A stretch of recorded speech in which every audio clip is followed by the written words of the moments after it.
Здравствуйте! Рада всех приветствовать на своем канале Уральская кудесница. Меня зовут Ната.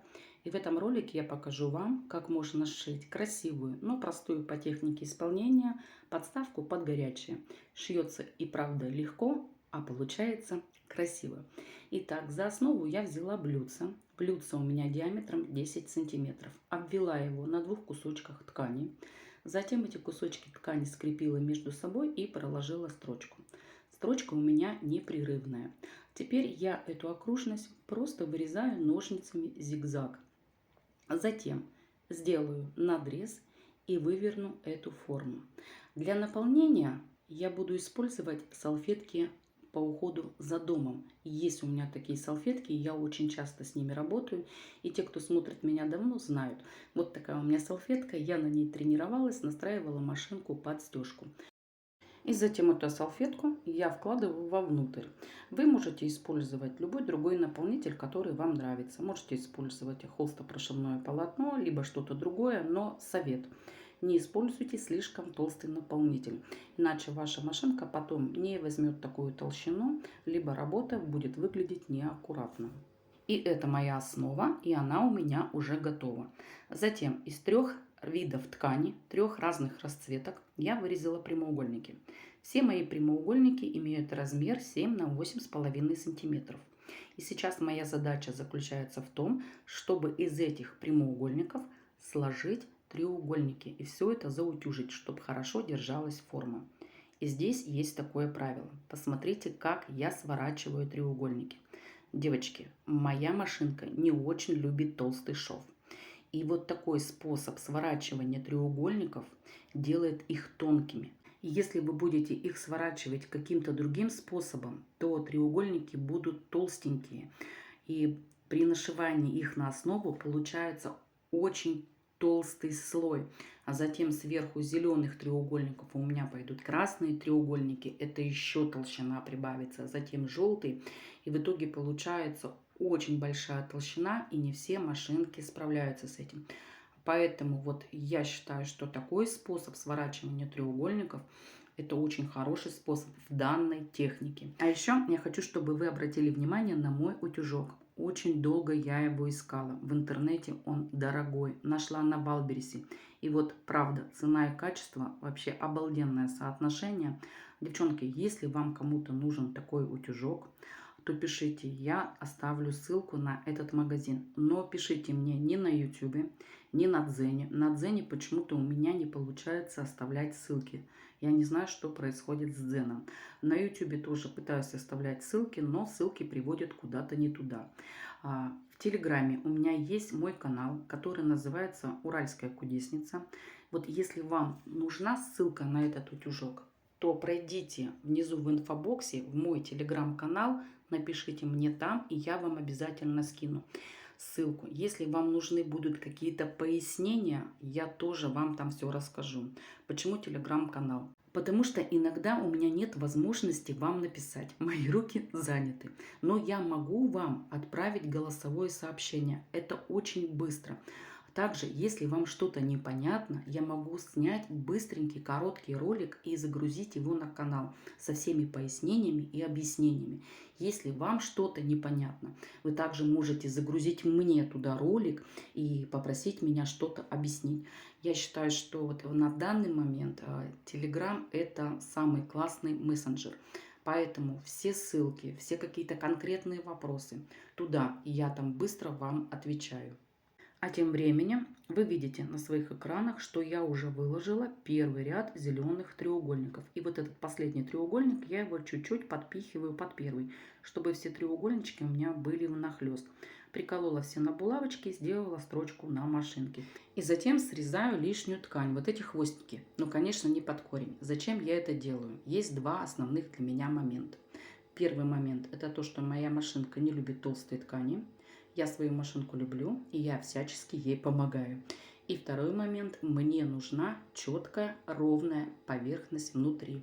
И чтобы эта поверхность получилась ровной, я треугольнички внизу обрезаю после того, как делаю строчку на машинке. То есть лишнюю ткань всю срезаю. Ну а работа у меня тем временем продолжается. Вторым ярусом я накладываю треугольники красного цвета. Сдвигаю их чуть ближе к центру и также накладываю внахлёст. Слишком большой нахлёст я не делаю. Если делать большой нахлёст и треугольники накладывать ближе к друг другу, то опять получается слишком большая толщина. Мне этого не нужно. Я их делаю в таком положении, в котором мне нравится. Нравится мне и моей машинке. Итак, сейчас я выложу второй ряд треугольников красного цвета. Также закреплю все на булавочку. И последний треугольник я подпихну под первый. То есть один кончик подпихну под другой, чтобы у меня четкий был рисунок, как один треугольник заходит на другой. После этого проложу строчку на машинке по кругу. Затем уберу все булавочки и опять срежу лишнюю ткань, низ вот этих треугольничков. И третий ряд это будут треугольники у меня желтого цвета. Пришивать буду по тому же принципу. Сначала приколю их булавочками ближе к центру. Я смещаюсь все ближе к центру. Затем сделаю строчку на машинке и обязательно срежу лишнюю ткань, чтобы не было толщины и чтобы центр моей подставки под горячее был более плоский. Кстати, сколько рядов пришивать, это тоже все зависит от вашего желания, от размера ваших треугольников и от размера вашего основания. Основание у меня 10 сантиметров, я вам говорила.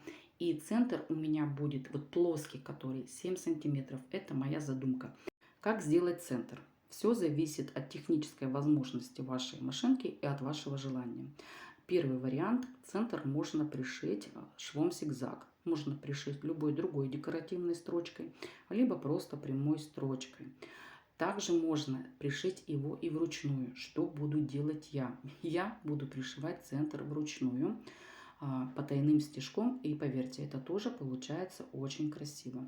Чтобы сделать центр, я взяла кусочек фисташковой ткани, сложила его вдвое. Нарисовала на нем окружность, которая полностью соответствует центру моей подставки под горячее. Диаметр 7 сантиметров, я вам говорила. Теперь сделала строчку на машинке, опять вырезала эту окружность при помощи ножниц зигзаг, разрезала центр и вывернула. Вывернула и отутюжила. Обратите внимание, что на подставке у меня в центре получается ямка. Так вот, чтобы этой ямки не было, я дополнительно вырезала еще одну окружность. И вырезала ее из салфетки, которую ранее использовала для начинки. Сделала по диаметру вот этой ямки. Затем для удобства я эту салфетку, этот круг, приклеила в центр при помощи клея гель-момент, чтобы просто ее там удержать. И также приклеила вот эту фисташковую серединку. Тоже добавила несколько капель клея. Клей здесь не помешает. И все это у меня держится. И затем взяла иголочку с ниткой и потайными стежками пришила серединку в центр цветка. И на этом моя работа закончилась. Сейчас я это все доделаю и в итоге покажу, какая красота у меня получилась.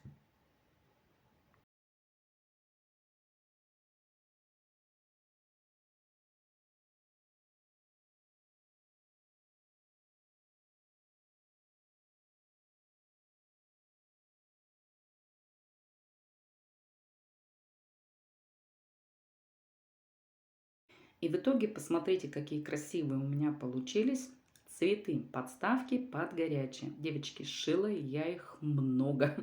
Не одну, не две и даже не три. Мне очень понравилось работать в этой технике.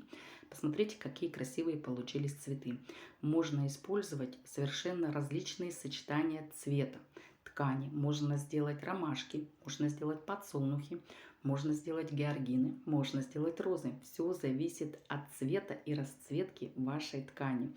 Ну а на этом я, наверное, с вами попрощаюсь. Кстати, такие подставки под горячее, я думаю, будут неплохим дополнением к подарку на 8 марта. Мне кажется, ни одна женщина не откажется от такой симпатичной подставочки в форме цветка.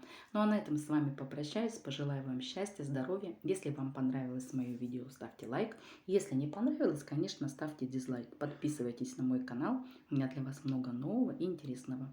Пока-пока. До встречи на моем канале.